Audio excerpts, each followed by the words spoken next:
Cada uno de estos elementos que les describí, a lo que corresponde el triángulo externo a la organización, deben de trabajar entrelazados. No se pueden trabajar aislados o distintos, porque uno conlleva al otro. Tienen que garantizar que ese triángulo de servicio sea totalmente equilibrado. Y cuando hago equilibrado es que no es que uno sobrepase al otro, sino que tienen que trabajar a un nivel donde el usuario perciba de que todo está bien. A veces sucede cuando trabajamos con expectativas o deseos de los usuarios, ellos se acercan con una necesidad y nosotros tenemos que rebasar esa expectativa, tenemos que rebasar esa necesidad que tiene el usuario a la hora que nos ofrece un requerimiento, porque recuérdense que cuando él sale de los espacios, él, sin ningún tipo de publicidad a través de un medio de comunicación, él es una publicidad ambulante.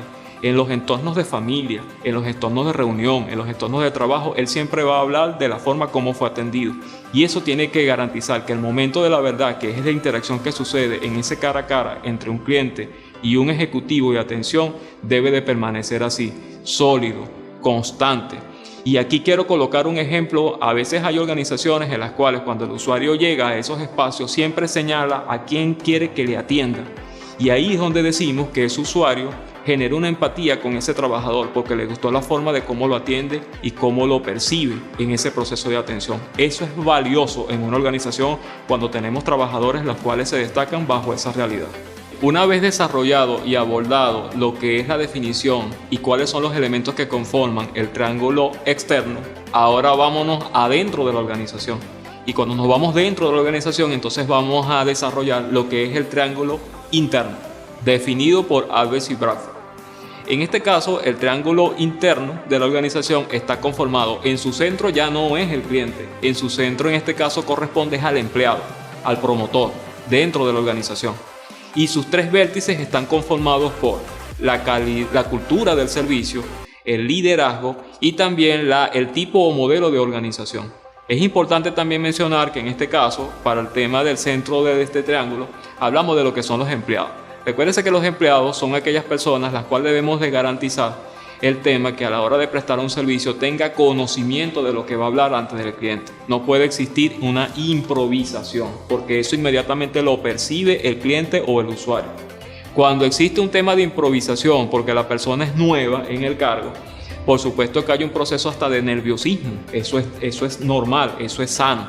Pero ese proceso de nerviosismo del ejecutivo debe de irse minimizando o desapareciendo a la medida que va agarrando o va tomando experiencia.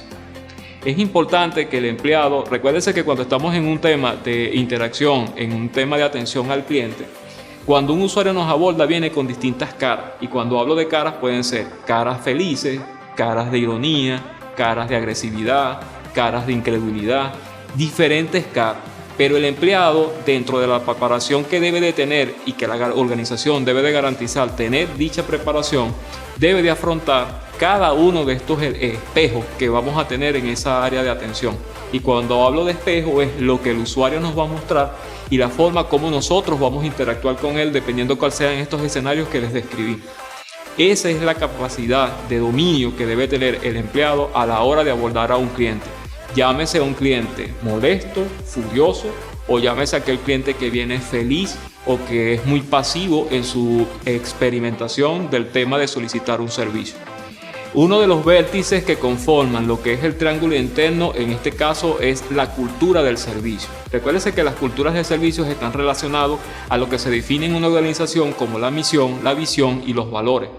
En este caso es importante de que los empleados, ya lo he escrito anteriormente, ellos deben de conocer y manejar, no digamos con una definición bien precisa, de forma textual, pero por lo menos deben de saber hacia dónde se encamina la misión de la organización, hacia dónde se encamina la visión y cuáles son esos valores que deben de estar en la organización, las cuales no solamente queden plasmados a través de un papel y una cartelera, deben de ser internalizados. Y cuando hablamos del término internalizar es que si uno de los valores es el respeto, la confianza, la seguridad, la ética, el compañerismo, eso debe de florecer dentro del entorno organizacional. Por eso es que es importante que tanto la misión, visión y los valores no solamente estén colocados en cartelera o en algunas computadoras, sino que hay que refrescarlos en las reuniones que se convocan con los empleados de forma diaria, semanal, mensual, dependiendo cuál sea el espacio de encuentro o mesa de trabajo que se haga al interno. Otro de los vértices del triángulo interno es el liderazgo. El liderazgo que ejercen sobre los trabajadores las líneas supervisorias, llámese un gerente o llámese un coordinador o llámese un supervisor. El liderazgo, desde mi punto de vista, debe de ser desarrollado. No se nace con un liderazgo, el liderazgo se va mejorando a la medida que tú vas teniendo experiencia en el área.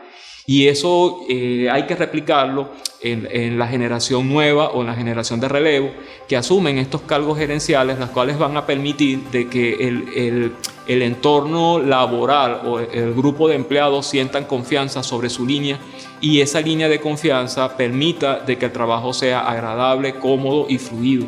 Es importante que ese liderazgo también se maneje desde el punto del modelaje.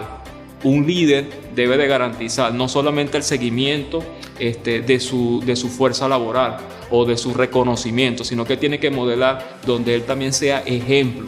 No puede faltar a las normas o a los procedimientos que establece la organización. Más vale debe de ser prudente a la hora de tomar decisiones y que una vez que las tome debe de justificarlas de por qué las debe de tomar. En este caso, eso va a generar un tema de confianza y credibilidad con su entorno laboral. Y uno de los últimos vértices que conforman el triángulo interno es la organización. Recuérdense que hay organizaciones que son o catalogadas como verticales, horizontales. Ahorita la tendencia en las organizaciones es más que todo reducir la verticalidad. Ya esas organizaciones donde la base no se comunica con la gerencia alta están como que en extinción o fuera de moda. En este caso, ahorita las organizaciones tratan de ser lo más lineal, es decir, no tener tantos escaños, porque a la hora de que las organizaciones son lineales, la comunicación fluye de bastante forma rápida. Y eso va a garantizar que la participación de las personas o la comunicación de arriba hacia abajo o de abajo hacia arriba llegue sin tantos peldaños y eso hace de que las organizaciones se vuelvan bastante burocráticas. La sugerencia es que dependiendo del tamaño de la organización y dependiendo de los métodos o los procesos o actividades que desarrolla esa organización, debe de garantizar efectivamente una organización lo más flexible posible.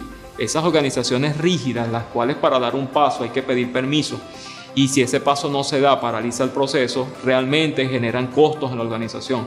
Y esos costos a la hora de asumirlos pueden representar pérdidas de clientes o pérdidas de usuarios. Hay que garantizar de que el modelo de organización que se establezca, sus tendencias a nivel de comunicación en el departamento sea lo más lineal, lo más plano posible. Finalmente es importante conocer estos dos mundos, y cuando hablo de los dos mundos es lo externo a la organización con su triángulo del servicio externo y lo interno a la organización con su triángulo interno de acuerdo a lo que especifica cada área en sus teorías. Es importante no solamente ver en un solo mundo lo interno y dejar de ver lo externo o viceversa. Debe haber un complemento en que estos dos mundos las organizaciones deben de entenderlos y comprenderlos y saberlos manejar.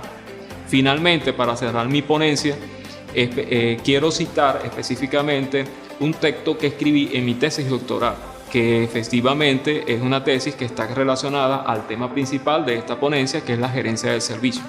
Y dice que el servicio que no se brinda en el momento preciso no puede volver a brindarse en otra oportunidad. Es importante precisar ese mensaje, porque en el momento de la verdad, si no sucede lo que debe de suceder con un tilde, así como decían las láminas anteriores, donde debe de prevalecer la excelencia en la calidad y en la atención al usuario, lamentablemente ponemos en riesgo la organización. Y la ponemos en riesgo porque a la medida de que no tomamos acciones para mejorarla, vamos a tener pérdida y credibilidad en los usuarios. Finalmente, agradezco a la universidad nuevamente por la invitación y fue un placer conversar con ustedes a través de esta herramienta tecnológica y a través de este medio.